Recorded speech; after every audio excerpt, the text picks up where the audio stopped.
Today I'm going to share with you 5 tips that I have to avoid burnout as a chemical dependency counselor intern. Hey guys, my name is Maverick Evans. I am a master's clinical mental health counseling student and a licensed chemical dependency counselor intern at a psychiatric hospital.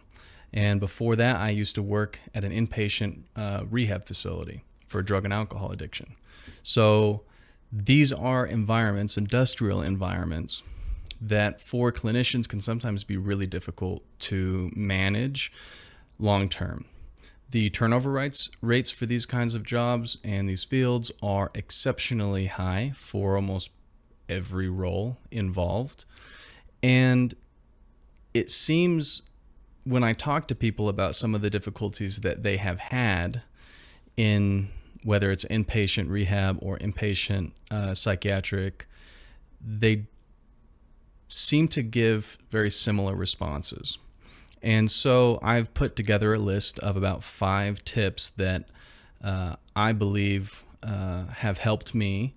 And even though I did end up transitioning out of an inpatient rehab role as a therapist into an inpatient psychiatric role, I think that they're pretty much applicable in both fields.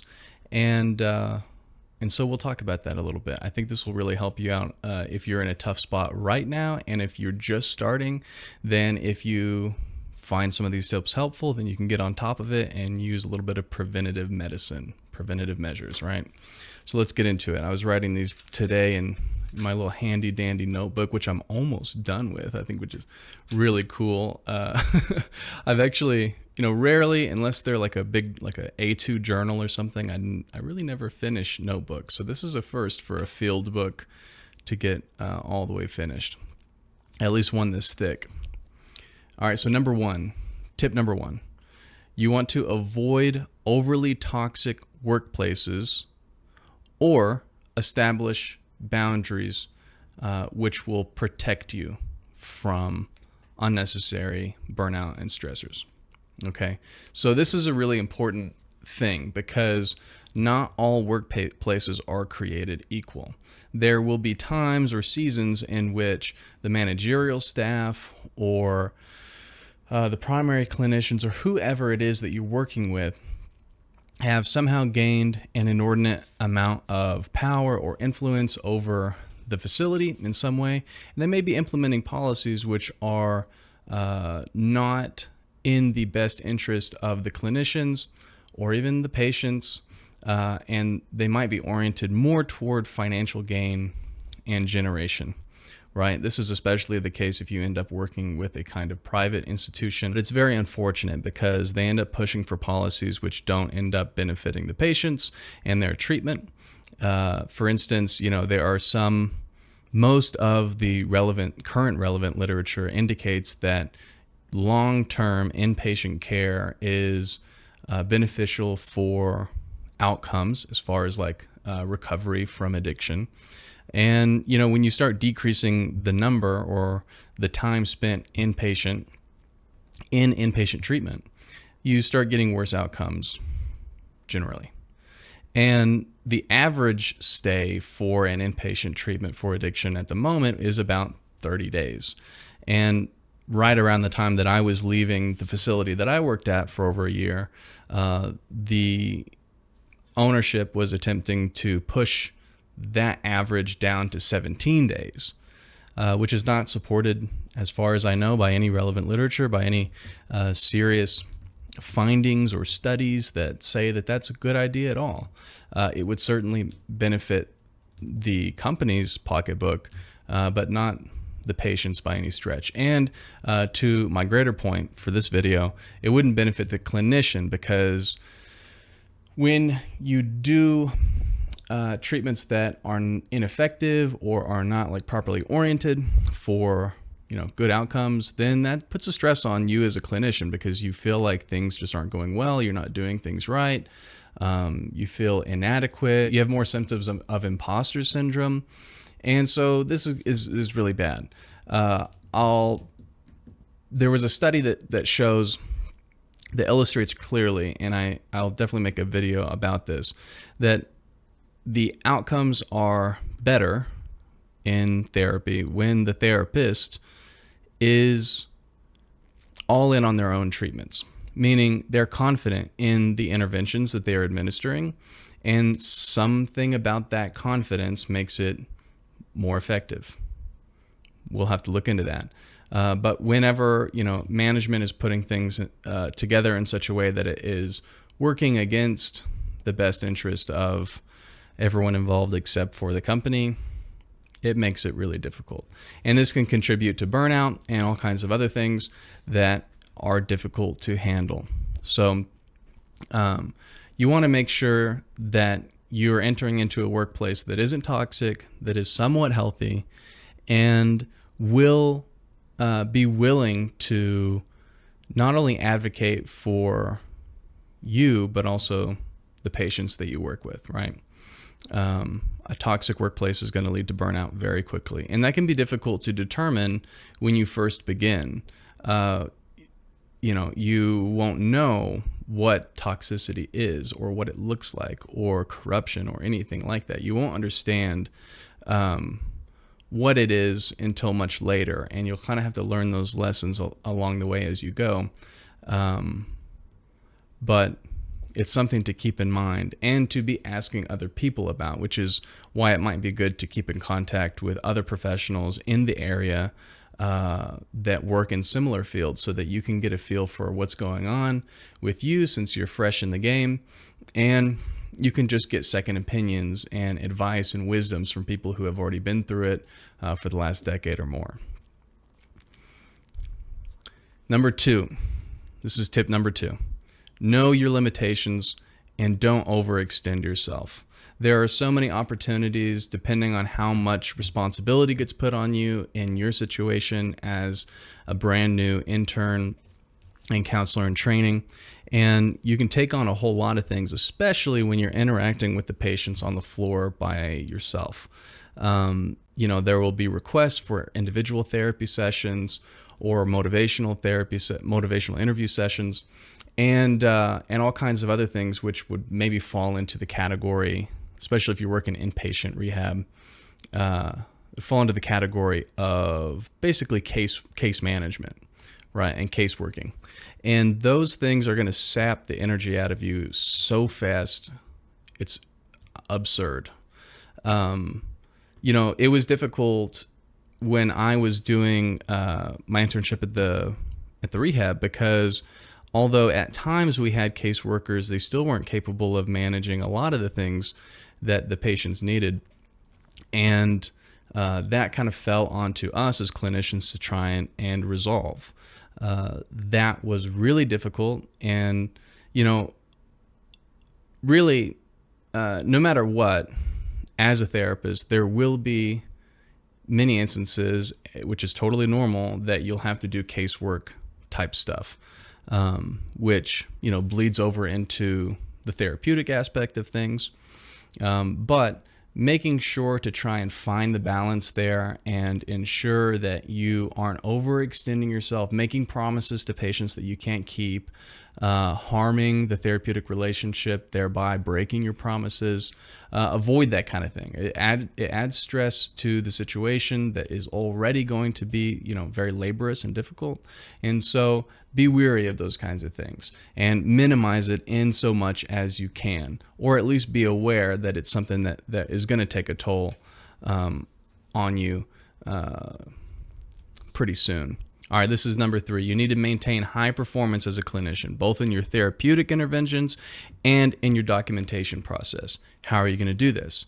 Simply by making sure that you're eating clean, that you're having a good sleep hygiene, good sleep quality, and you're remaining hydrated at all times. Not only drinking water, but also introducing the salts, sodiums, and other electrolytes and minerals that you're going to need to really hydrate. Okay, if you're staying in tip-top shape physically, you're exercising, you're lifting weights, you're training jiu-jitsu, you're doing yoga in the morning, you're getting into the aerobics, running 3 miles at 5 a.m. in the morning, whatever it is that is keeping you in shape and your body well maintenance is going to increase your ability to perform for longer periods of time every day, 8 to 5, whatever you work.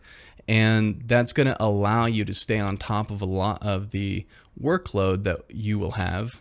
And that is going to release a lot of stress that you otherwise would have to endure with being behind in documentation. Being behind in documentation, for me personally, is one of the most stressful things that I've ever experienced. I hate being permanently behind in docs.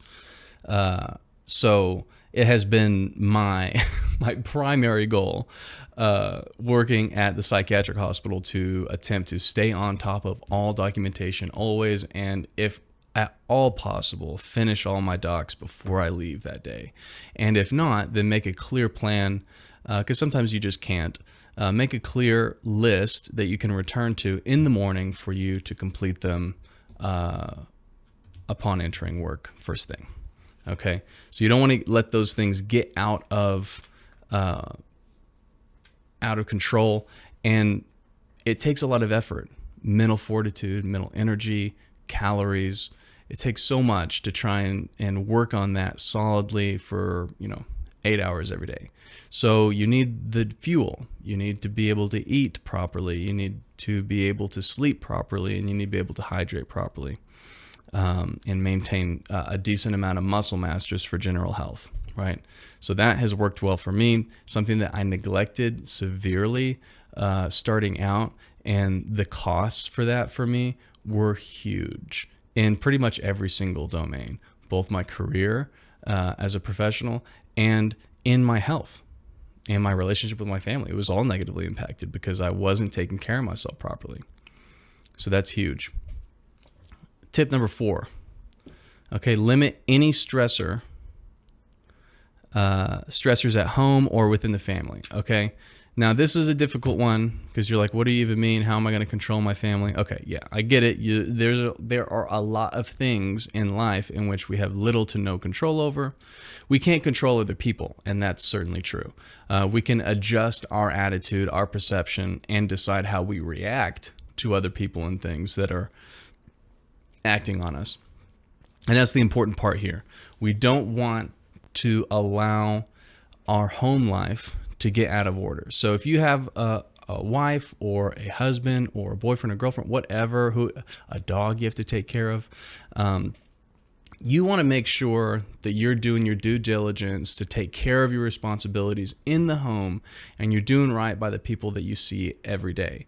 Because if you don't keep those relationships properly maintained, you don't supply to them whatever they need in that relationship to allow things to run smoothly in the home, then you're going to experience an incredible amount of strain. Honestly, I think for tip number 4, this is the one that when I managed to finally realize how I wasn't doing things properly as a husband to make my wife feel safe at home or provided for or cared for in the ways that she receives love and affection and stability.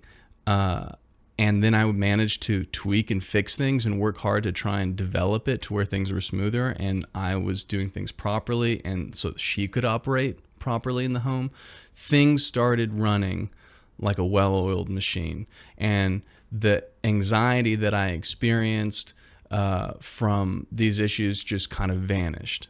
And then my performance increased and I was able to work much more solidly on everything.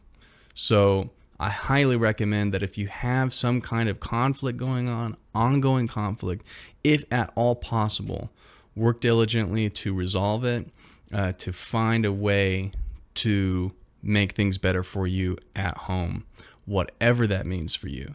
I know that it's so different for everybody, their situations, and some situations seem just completely insoluble, and that may be the case, in which that sucks. We'll move on to tip number 5.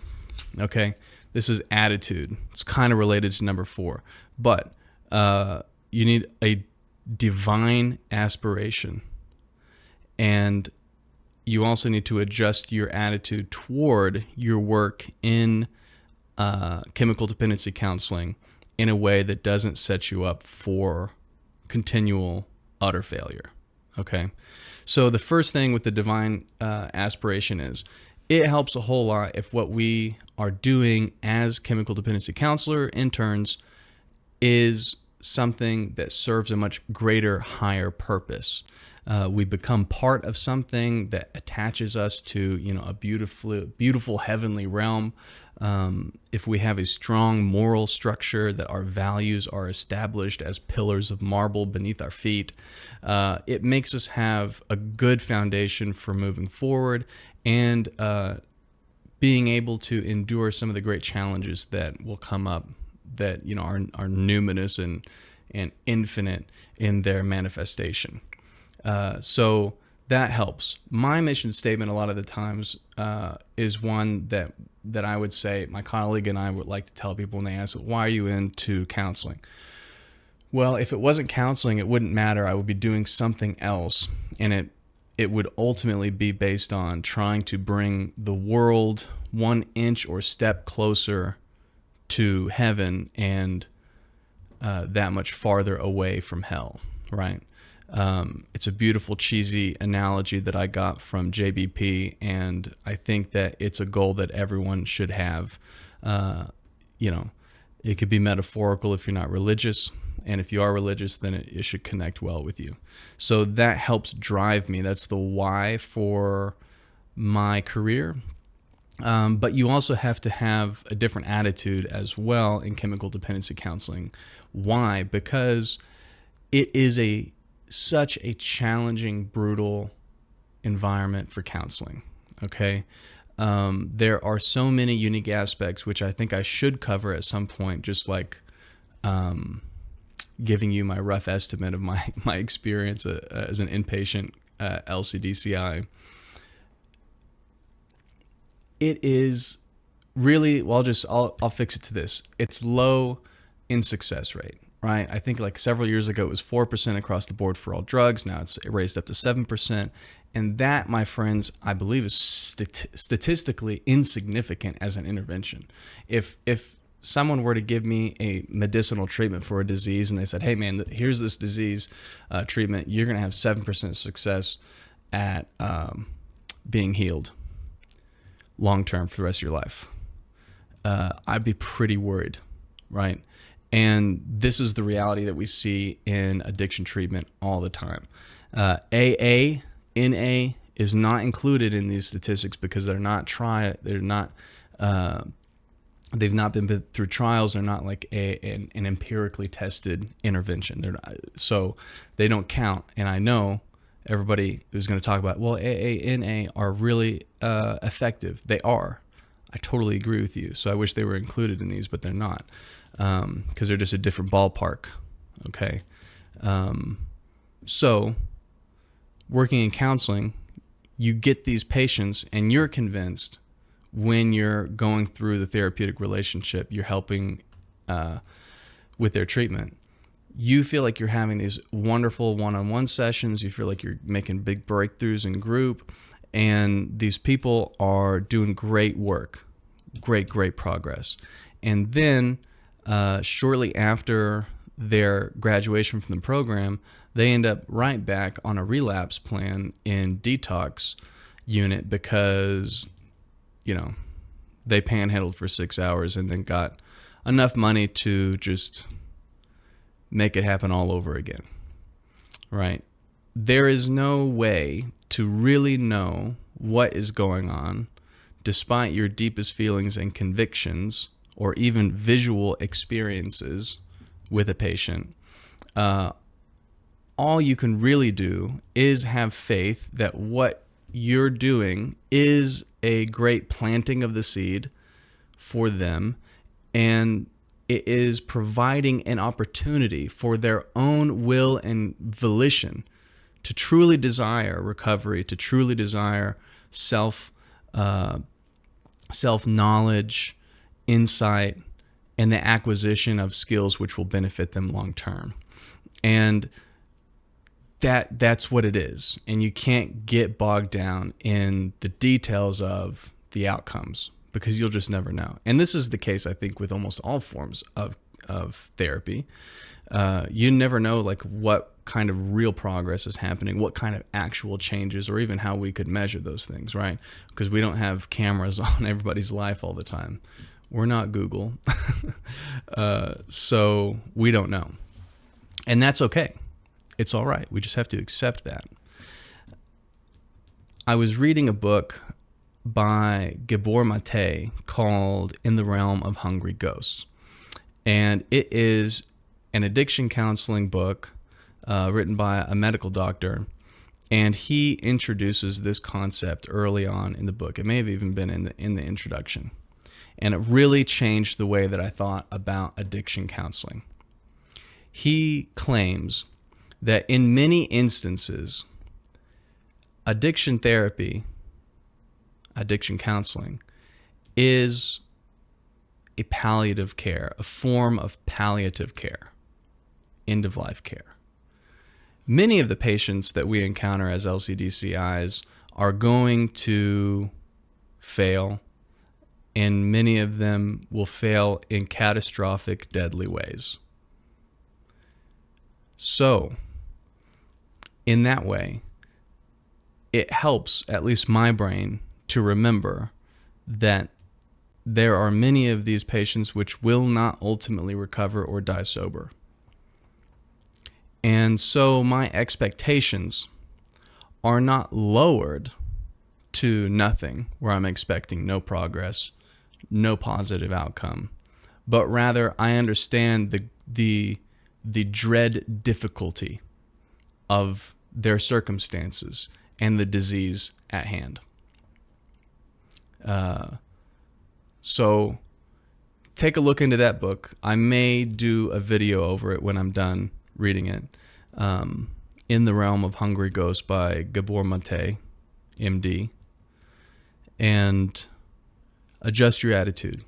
You must move your mind to a place that allows it to take the healthiest path of least resistance. And in this case, I think that looks like attaching yourself to what is reality, the reality of what treatment outcomes are like, and what kind of care is being provided. So hopefully these tips were helpful to you. They have helped me, and I'm clinging to them for dear life to get me through everything. Luckily, I have a little bit more of experience, and lately things aren't as dreadful as they were when I first began. And so I know I want to give you encouragement as well. If you're just beginning, things might get difficult at some point, but you can push through. You can really do this, and we have a lot of great work to do. So let's get to it. I'll see you guys later. Bye-bye now.